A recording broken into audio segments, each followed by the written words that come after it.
Boa tarde, galera. This meeting is being Boa recorded. tarde. Bora pra cima.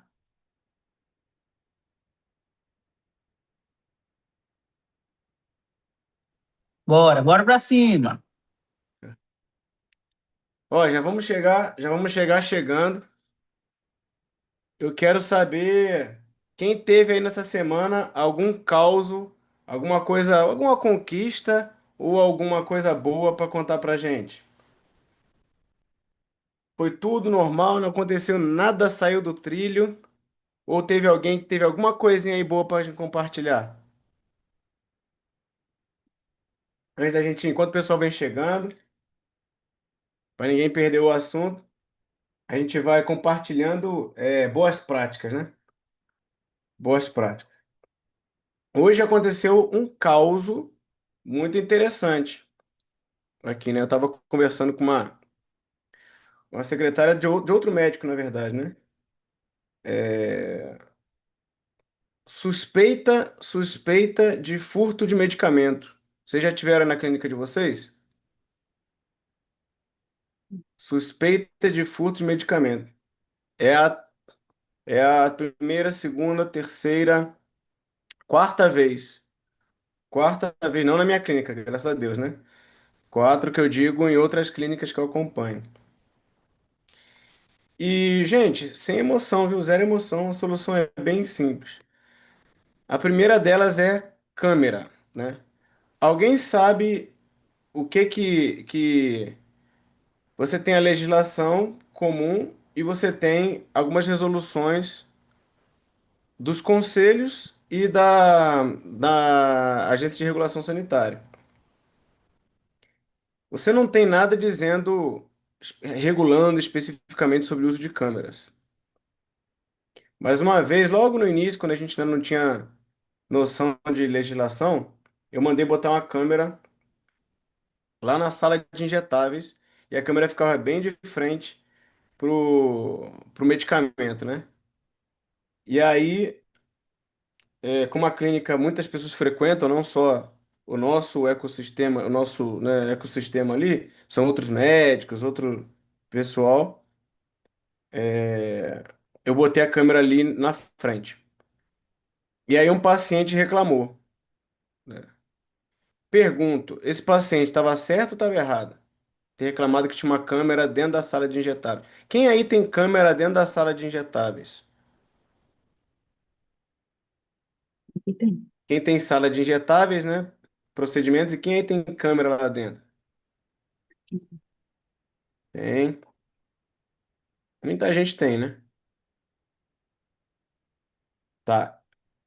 Na verdade, com uso de imagem. Câmera que filma, né?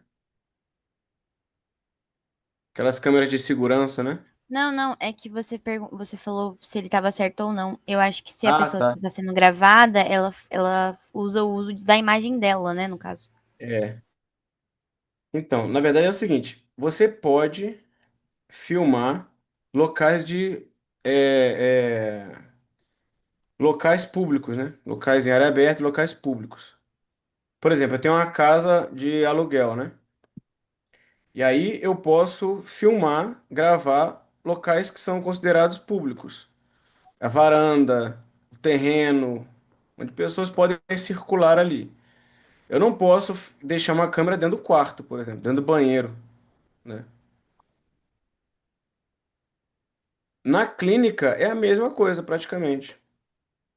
Eu não posso deixar uma câmera, eu posso deixar no corredor, mas eu não posso deixar uma câmera onde uma pessoa vai receber uma aplicação, por exemplo, né? O consultório, por exemplo, é controverso. Se você tem uma maca, a pessoa se deita ali, desce a roupa, por exemplo, né? Toma um IM ali no bumbum, você não pode ter essa câmera. Agora, tem coisas que eu pago pra ver, né? Tem coisas que eu simplesmente esqueço que eu, não, que eu sei, né? E tem hora que uma câmera ela é fundamental, né? E aí, quando a câmera é, pega alguma coisa de alguém, né? Filma ou registra algum evento, algum acontecido. E a Carol, lá de Colatina, a Carol com K, que é que eu tô vendo aqui, que lá tem a com K e a com C, né? A Carol viu algo acontecendo, ou estava lá na câmera, ou viu com os próprios olhos algo acontecendo, mas para não se indispor, não causar problema, ela decidiu não falar nada. Será que esse comportamento está certo ou está errado? O silêncio dos bons, né? O silêncio do bom, ele é conivente com o mal. O silêncio do bom, ele é conivente com o mal. Eu E acho o que numa situação dessa a gente tem que reportar sim, porque a gente é uma equipe andando para um bem maior, para tentando atingir um alvo. Se algum dos componentes, das peças componentes, né, do nosso dominó aqui, não está indo bem, ela tem que ser, né, reposta para a engrenagem funcionar, eu acho. Essa é a minha opinião, pelo menos. Claro que é, sem expor a colega, sabendo conduzir a situação, tudo, mas tem que ser dito sim. é o Henrique, né, que falou? Isso, sou eu mesmo. Boa. A Alanis levantou a mão aí. Pode falar, Alanis. Eu acho que algumas pessoas que veem esse tipo de coisa e não reportam, provavelmente é com medo de prejudicar a vida da pessoa que está fazendo um negócio desse. Às vezes é funcionário, por exemplo, tem medo de prejudicar o colega de trabalho. Mas eu acho que a partir do momento que a pessoa ela faz uma coisa dessa, ela mesma já está se prejudicando. Então tem que falar sim. Eu sou formado em filosofia também, né? Aí de vez em quando tem um módulo que é sobre ética, né? Ética e questões éticas. Aí normalmente quando é assim, você vai julgar entre o certo e o errado. Normalmente o professor de filosofia ele vai piorando a situação, né? Vai colocando anilhas de peso na situação para a gente decidir as coisas, né? Então eu vou colocar uma anilha de peso nessa situação. A pessoa que fez a besteira ali, ela tem 3 filhos para criar. Você sabe que se você reportar, ela vai ser demitida. E você sabe quanto que ela precisa daquele emprego. Mudou a situação? Eu acho que ainda não, porque eu tenho um filho pra criar e eu não faço coisa errada exatamente pensando no meu filho. Se a pessoa fez coisa errada, aí a intenção é dela. Ela sabe das necessidades dela. Então ela que tem que ter esse peso na consciência, não eu. Fora o Henrique, fora a Alanis, quem acha mais alguma coisa?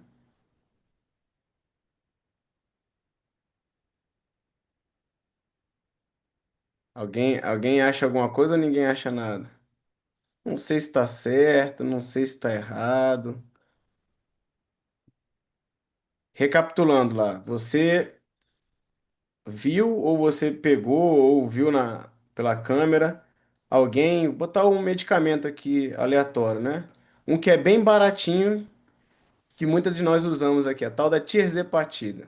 Uma gota daquele troço vale US$ 1 trilhão. E você, de repente, viu alguém pegando um frasquinho daquele, botando no bolso. Você sabe quem foi, você viu, né? E você tem uma prova, você tem uma foto ali no celular, né? Eu vou incrementar a situação, né? Ela só está ali circulando na clínica, ela faz parte do grupo de trabalho, mas não é do médico ao qual você trata diretamente, é de outro médico. Uhum. Ela fez isso de outro médico. E ela tem filho para criar. Ela precisa desse emprego, desse salário que ela ganha lá, né? Só você viu. Só você viu, ninguém mais viu. Só você tem no seu celular a foto da prova do crime. O que você faz? Certo é certo, mesmo que ninguém esteja fazendo. Seguiria a ética da empresa e a minha ética pessoal, que é conversar com o superior. Isso. A Natália falou a ética da empresa e a ética pessoal. A Leandra falou: para mim nunca vai existir motivo plausível para se pegar algo que não lhe pertence. Isso. Agora, deixa eu explicar uma coisa para vocês muito importante. A Natália falou uma coisa chamada ética da empresa. Então, olha só, gente. Eu vou repetir para você a mesma coisa que eu repito e repito demais para os donos da clínica. A clínica, a empresa, ela é uma pessoa, tá? Só que ela não é uma pessoa como nós, ela não é uma pessoa física, ela é uma pessoa jurídica. Essa pessoa jurídica, ela tem que ser protegida. Os melhores funcionários aqui, lembra que nosso contexto é sempre alto desempenho. Nós somos profissionais de alto desempenho, estamos treinando para isso. Profissional de alto desempenho, ele é protetor dessa pessoa jurídica. Ele veste a camisa, ele defende, né? Ele tatua no coração o símbolo dessa empresa. Isso é ter um alto desempenho. Quando você coloca os valores da empresa, né, se eles são valores nobres, valores altos e valores aos quais você acredita, você busca moldar a sua própria personalidade para atingir aqueles valores ali. Isso se você considerar que você aprova e gostaria de ter valores tão nobres quanto os valores da empresa. A ponto de você acreditar que você vai se tornar uma pessoa melhor se você cultivar esses valores da empresa. E isso que deve definir o local onde você vai trabalhar. Por isso que aquelas frasezinhas que a gente acha que é besteira, né? Missão, visão e valores de uma empresa. Isso é o mais importante que existe numa empresa. A sua missão, a sua visão e os seus valores. E aí, o profissional de alto desempenho, ele busca não só ter os próprios valores, aqueles que você vem enraizado de casa, seu pai e sua mãe te ensinou, você aprendeu na escola, você aprendeu com a vida, você aprendeu na igreja.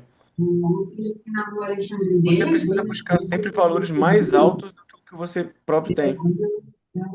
Normalmente, né, se você trabalha numa empresa séria, numa empresa, por exemplo, que é a nossa, que busca transformar vidas, normalmente esses valores são mais nobres que os seus próprios. Você tem que buscar para preservar esses valores. Deixa eu ver alguém aqui. Achei, achei. Quem mais não tá mudo? Ah, pá, pá. Pronto, aqui também. Então, você tem que se moldar com esses valores. Eles são até maiores que os seus, tá? No caso como esse, né, você precisa proteger a pessoa jurídica. Essa pessoa jurídica, ela não faz caridade. Essa pessoa jurídica, ela não tem sentimentos, não tem emoções. Essa pessoa jurídica tem valores. Valores. Se tiver dentro da missão da empresa, ela, por exemplo, dar o dízimo, aí a empresa pode dar.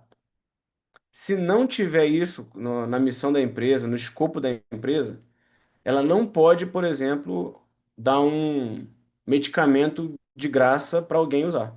Não pode. Porque isso é uma decisão que não faz parte do escopo da empresa. Eu falo com os médicos, né? Se você quer usar de ser partido, dar de ser partido para alguém, por exemplo, você tem que pagar do seu bolso, mas a empresa não pode ser lesada. Da mesma forma, a empresa não pode ser levada com o comportamento de alguém. E o profissional de alto desempenho, ele tem que ser o defensor disso, o protetor disso. Porque tem uma coisinha que molda todo o crescimento de uma empresa, que é a chamada cultura. Cultura é tudo aquilo que a empresa respira, independente de receber ordem. Você quer saber qual é a cultura da sua empresa? Basta colocar os funcionários tomando cafezinho, todo mundo junto. Vamos fazer uma confraternização aqui hoje. Aniversário de um dos funcionários, trouxe um bolinho, vamos fazer uma confraternização. 15 minutos ali, 20 minutos de confraternização, conversa, brincadeira, bolo, café, etc., refrigerante. Já tiveram esse momento aí na clínica? De confraternização? Quem tem uma equipe maior fica mais fácil fazer essa confraternização. Você deixa todo mundo conversando 20 minutos. Qual é o assunto? Esse assunto é a cultura da empresa. Se 20 minutos o pessoal estiver falando de política, essa é a cultura da empresa. Se 20 minutos o pessoal ficou falando de filme, de série, de Netflix, essa é a cultura da empresa. Se em 20 minutos o pessoal ficou falando de futebol, essa é a cultura da empresa. Se em 20 minutos o pessoal ficou falando de vendas, essa é a cultura da empresa. Se em 20 minutos o pessoal ficou falando de bom atendimento, essa é a cultura da empresa. Então, valores e cultura é algo que está muito amarrado, muito intrínseco, muito misturado. A missão de um gestor, por exemplo, do gerente, do gestor, do dono da empresa, é a todo momento repetir, repetir, repetir, repetir a cultura da empresa. Tudo que ele vai falar tem que começar com a cultura e terminar com a cultura. No meio ele coloca o assunto. Hoje vamos falar sobre aplicação, melhor técnica em Z de aplicação de M. Ele começa falando com a cultura e termina falando com a cultura. Então ele vai falar o seguinte, olha, pessoal, nós somos profissionais de alto desempenho, de alta performance. Vamos aprender agora a fazer a técnica em Z numa aplicação intramuscular. Porque o paciente tem que sair daqui sem dor, sem efeitos colaterais e com o efeito da medicação agindo nele. Porque nós somos profissionais de alto desempenho. Qual é a cultura dessa empresa? Quem sabe me falar, bota no chat aí. Qual é a cultura da empresa dessa que o gestor acabou de fazer esse discurso que eu falei agora?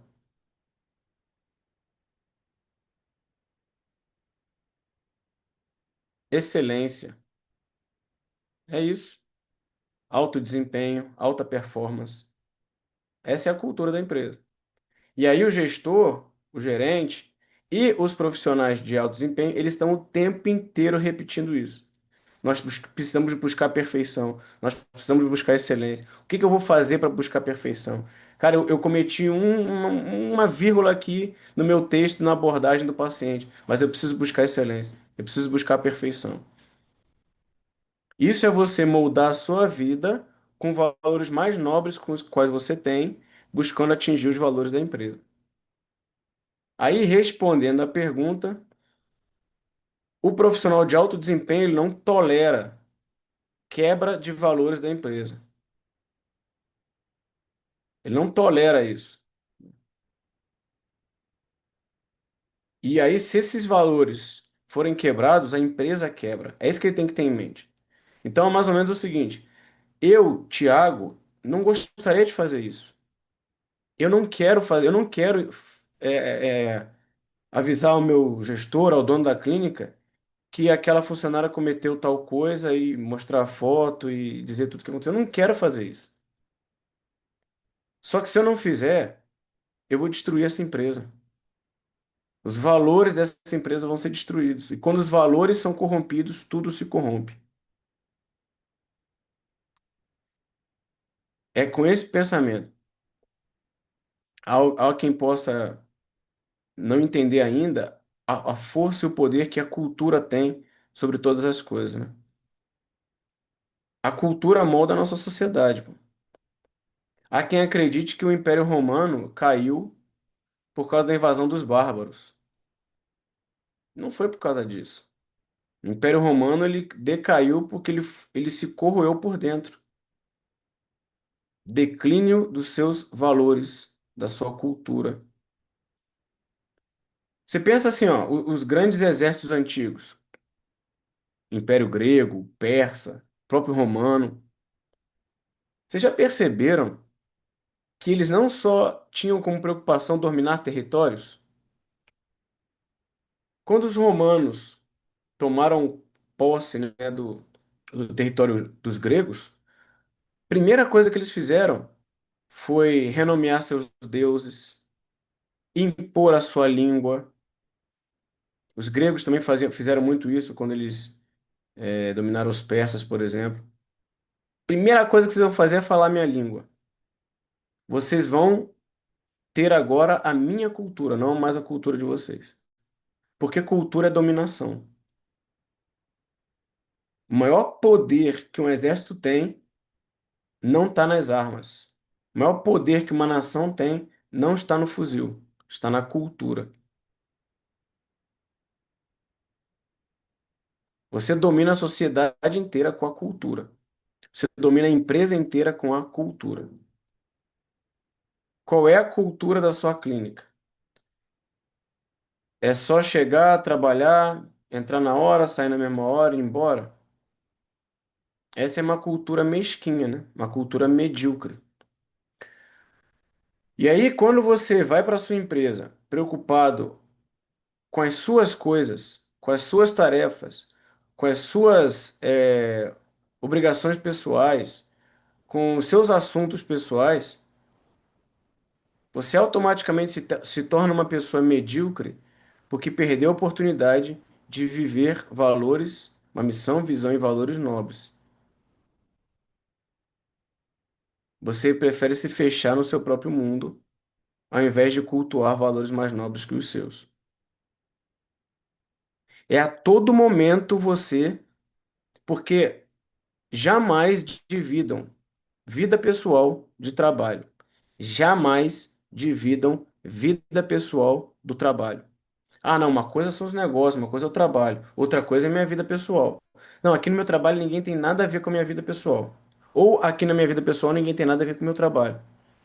Isso é uma espécie de esquizofrenia que você acha que você pode ter duas identidades e viver sobre máscaras, em casa e no trabalho. O Diego falou incongruência. Exatamente. O trabalho é uma coisa e em casa eu sou outra e às vezes completamente diferente. Eu sou tenente-coronel do Exército. Sou subcomandante, tenho um quartel inteiro para eu comandar. Tem gente que pode pensar, não, uma coisa é o Thiago como militar. Nossa, ele é brabo, ele é isso, ele é ríspido, ele é tal. E em casa, quando você conhece ele como amigo, assim, uma flor de pessoa, doce, tranquilo. Bom, o Thiago é no mínimo esquizofrênico, né? No mínimo, para não dizer outra coisa. É louco, é um tolo que vive sobre máscara, um hipócrita.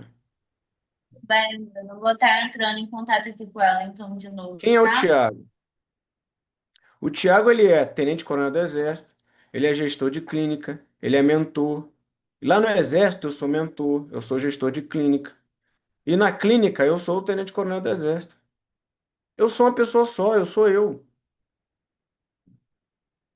Agora, eu não trato dos assuntos dos locais inadequados. Eu divido apenas os assuntos. Assuntos do quartel no quartel, assuntos da clínica na clínica, assuntos da mentoria na mentoria. Por respeito até a quem me paga, né? Quem me paga para eu fazer minha função. Mas eu sou o mesmo. Eu sou a mesma pessoa. E no quartel, eu conto da minha vida em casa. Em casa, eu falo da minha vida do quartel. Nem muito, né? Porque senão enche o saco. É só para não ser chato, mas não tem problema nenhum de falar das minhas filhas, da minha vida, né? Eu sou uma pessoa só e eu sou uma pessoa que busca a mesma coisa sempre. Em primeiro lugar, a glória de Deus. E eu busco a glória de Deus por intermédio da excelência em tudo que eu faço. Quando você chega no trabalho contando as horas para ir embora, você tem uma vida de rato. Você virou uma barata, querendo voltar para o ninho, com um pedacinho de lixo na boca. Isso é uma vida imprestável, é uma vida triste, uma vida miserável. Se você não levar para o seu trabalho aquilo que você é, a sua essência, a sua paixão, que vida você tem? Que miséria de vida você tem? Agora, experimente não agir nem com o seu e nem com o valor de nada diferente daquilo que é mais nobre, que vai estar lá escrito no plano de gestão, na placa ou alguma coisa da sua empresa, da sua clínica. Vão estar valores nobres lá, eu tenho certeza. Procura viver a sua vida, tanto pessoal quanto profissional, baseada nesses valores. Você vai ver se sua vida vai mudar. Você vai ver que a sua sobrecarga vai ser motivo de piada. Porque você vive para servir, vive valores nobres, sua cabeça tá lá no alto. E é assim que você cresce, é assim que você anda para frente. Eu vou, sabe o que eu vou fazer no fim de semana que vem? Hoje é dia 17, deixa eu ver aqui. Dia 24, isso, dia 24. Na hora do nosso encontro, eu vou estar no meio da estrada indo para São Paulo. Mas ao mesmo tempo a gente vai fazer nosso encontro. E eu vou chamar uma conhecida minha, especialista em elegância. Se tem uma palavra que eu gosto, é elegância. Elegância é uma palavra que eu gosto porque ela me remete à excelência, né? A elegância não quer dizer que você tá na moda, nem que você tá bonito ou é bonito ou nada disso. Você pode ser feia que dói. Mas uma coisa é você ser feia e ser bonita. Outra coisa é você ter elegância. Porque elegância é democrático. Tem pessoa que é. Tem um amigo meu que bicho, pensa num cara que é. Eu sou feio, mas aquele cara ele veio 3 vezes na fila. Mas o cara é elegante, sabe aquele cara que você pode estar sempre bem alinhado, bem vestido, dá gosto de estar do lado do cara. E olha que eu não gosto muito de homem, não, mas. Pensa num cara, pô, elegante. E tem mulher que é assim também. Ela não é vulgar, ela não é chamativa, mas ela tá sempre elegante. Independente da forma do corpo, da forma do rosto. Pessoa elegante, sabe como é que é? Isso não é. Quem, quem que falou? Bota o seu nome aí que tá usuário do Zoom. Também é uma palavra elegância. Aplicá-la então. Isso tem que ser um hábito de vida. Tem que ser um. Ah, o Henrique. Isso aí, Henrique. Elegância, cara, é um hábito de vida. É um estilo de vida. Não está necessariamente ligado à beleza pessoal, sabe? Tem gente que você olha tem cara de sujo, né? Tem gente que você olha tem cara de. Pô, essa pessoa é elegante. Que elegância, que roupa que é essa? Às vezes você vê, não é uma roupa tão cara. É elegante.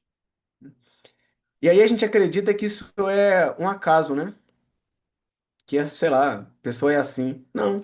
Isso tem uma técnica correta, isso tem uma forma de você buscar coisas, vestes, maquiagem, o que quer que seja, e se vestir e se portar de forma elegante. E a elegância, para mim, ela anda ao lado da excelência, né? Por isso que eu vou chamar a Scarlett, o nome dela, que ela pensa na pessoa elegante. Elegante, né? É, mas lá para cima, lá em cima da elegância, o que eu estou falando na verdade é de excelência, de excelência. Então, a gente precisa parar de ser escravo dos nossos sentimentos e aí principalmente aqueles que nos puxam para trás, sentimentos mesquinhos. Eu sou implicado com o negócio de horário. O negócio de horário para mim mostra quem que é a pessoa, porque às vezes eu preciso sair no horário lá no meu trabalho porque eu tenho outros compromissos, buscar criança na escola e tal. Mas eu fico louco quando eu vejo uma pessoa que ela cumpre o horário assim, ela não trabalha um minuto fora do horário de expediente dela.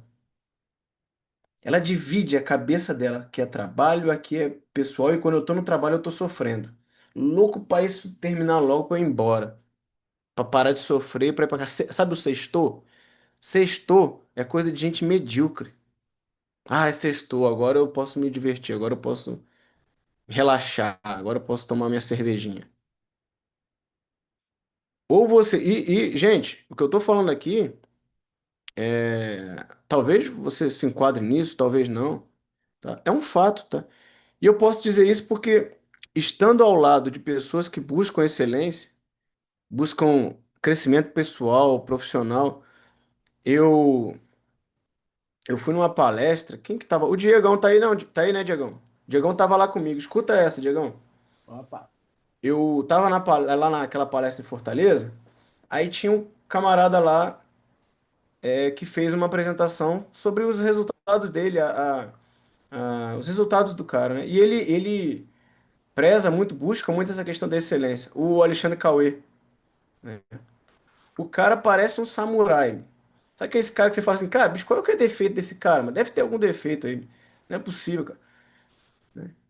Aí a meta dele, pra vocês terem uma ideia, é faturar 2 milhões no mês, né? Porque ele consegue ali, ó, 1,5, aí vai para 1,8. Vocês têm noção que dinheiro que é esse? 2 milhões? Eu ainda não tenho. Eu ainda não tenho, que é 2 milhões por mês. Essa semana ele comprou uma McLaren, né? Eu nem sabia, Diego, eu nem sabia que McLaren tinha carro de passeio. Eu achava que era só Fórmula 1, cara. Eu nem sabia disso. E aí, eu ouvindo a palestra dele, o que que eu penso? O que que fica na minha cabeça o tempo inteiro? Eu não só vou chegar lá, como eu vou passar. Qual é o caminho que eu tenho que trilhar para fazer isso? Isso está muito distante de mim. Ele mostrou a clínica dele, né? Os locais onde é o império ali que eles conquistaram, né? Tá muito longe ainda do meu, da minha realidade, muito. Aquela realidade tão distante que você fala assim, isso aí não é para mim. Mas eu olho e falo, isso aí é para mim. Qual é o caminho que eu tenho que trilhar para buscar isso? Aí no meio da conversa dele, ele falou de um filósofo, na verdade, professor, mentor, que ajudou muito ele nesse caminho. E aí passou o contato do cara lá, Nilson Andrade. Qual que vocês acham que foi a primeira coisa que eu fiz quando acabou a palestra dele? Se tem um lugar onde o caminho se mostrou viável para mim, de tudo que ele falou, eu não consigo amanhã ter esse império. Eu não consigo amanhã faturar o que ele está faturando. Não consigo amanhã comprar a McLaren. Não consigo fazer o campeonato de como é que é? De CrossFit, igual ele fez. Ele falou, pô, eu gosto de CrossFit, o campeonato aqui tava meio paia. Aí eu fiz o meu. Pum, aí mostrou o vídeo do campeonato deles. Caraca, um campeonato top, assim. Mas se tem um caminho que eu consigo é falar com esse cara aí que ele falou que ajudou ele, o tal do mentor lá, o Nilson Andrade. Já liguei para ele, entrei em contato, já marquei uma reunião. É caro o atendimento dele, mas não é um absurdo, né? Para o nível que ele tá tratando as pessoas, sabe quanto que é, Diego? Foi 2 encontros, R$ 950 por mês, né? Você Ó, faz 15 em 15 dias, R$ 950. para um mentor desse daí, esse preço aí, Então, então. Aí eu falei, pronto, eu tenho um caminho para seguir aqui, ó, porque eu quero atingir a excelência. Mas por que que eu tô lembrando dessa história? Porque uma das primeiras coisas que ele falou, quando a gente bateu um papo assim de meia hora, ele falou sobre essa dicotomia pessoa-trabalho. Primeira coisa que ele falou, a característica dos medíocres é a dicotomia pessoa-trabalho. A pessoa se divide. No trabalho eu sofro e quando eu sou pessoa eu relaxo. No trabalho eu sofro, quando eu volto a ser pessoa eu relaxo. Eu me divirto, eu faço as minhas coisas. Essa é a vida mais medíocre que alguém pode ter na vida. Então, sublinhando aqui as coisas que eu estou falando, são, primeiro, cultura da empresa. Cultura da empresa. Isso é o que há de mais importante para quem é gestor, caso do Diego, e quem é gerente, é todo dia martelando a mesma coisa na cabeça de todo mundo. O dia que fizerem um meme com você, e embaixo desse meme, botarem a frase da cultura da empresa, pronto, você cumpriu sua missão. É sinal de que você só fala disso e as pessoas não aguentam mais ouvir você falando disso. Pronto, aí você cumpriu a missão. Quanto mais falar essa palavra, melhor. E dicotomia pessoa-trabalho. É um dos grandes pontos iniciais para você livrar da sua vida para se tornar alguém com alto desempenho. Buscar o máximo de resultado como consequência da sua busca pela excelência, pelo alto desempenho. Para terminar, gente, Eu queria combinar uma coisa com vocês, né? Falando de excelência, falando de busca de resultado. Quem aí trabalha com atendimento, quem aí trabalha com atendimento, na próxima reunião eu quero que vocês me tragam, né? Pode fazer o seguinte, pode me mandar no privado, tá? Não tem problema não. Mas quem ainda não tem, tem que fazer. Uma tarefa muito simples. Quantas pessoas você atendeu esse mês e quantas pessoas você converteu neste mês? Tá? Para quem trabalha com atendimento. Essa é a sua métrica de conversão. Você tem que estar com isso na ponta da cabeça. Cada pessoa que você atende, você tem que estar com isso na cabeça. Ah, mas eu não sei, vai dar muito trabalho eu fazer do mês. Faça da semana, pelo menos. Quantas pessoas vieram nessa semana e quantas você converteu? Venham no encontro que vem, venham com essas métricas já prontas. Essa é a mínima, tá? É a mínima da mínima da mínima da mínima. Para a gente começar a conversar. Tá bom, gente? E aí, na semana que vem, no nosso encontro, a gente vai falar sobre elegância. Vai ser bacana. Gente, obrigado aí pela participação de vocês. Não esqueçam de compartilhar as boas práticas de vocês, experiências aí na clínica. A gente precisa aprender um com os outros. Tá bom, gente? E Deus abençoe. Vou ficando por aqui. Até a próxima, gente. Tchau, tchau.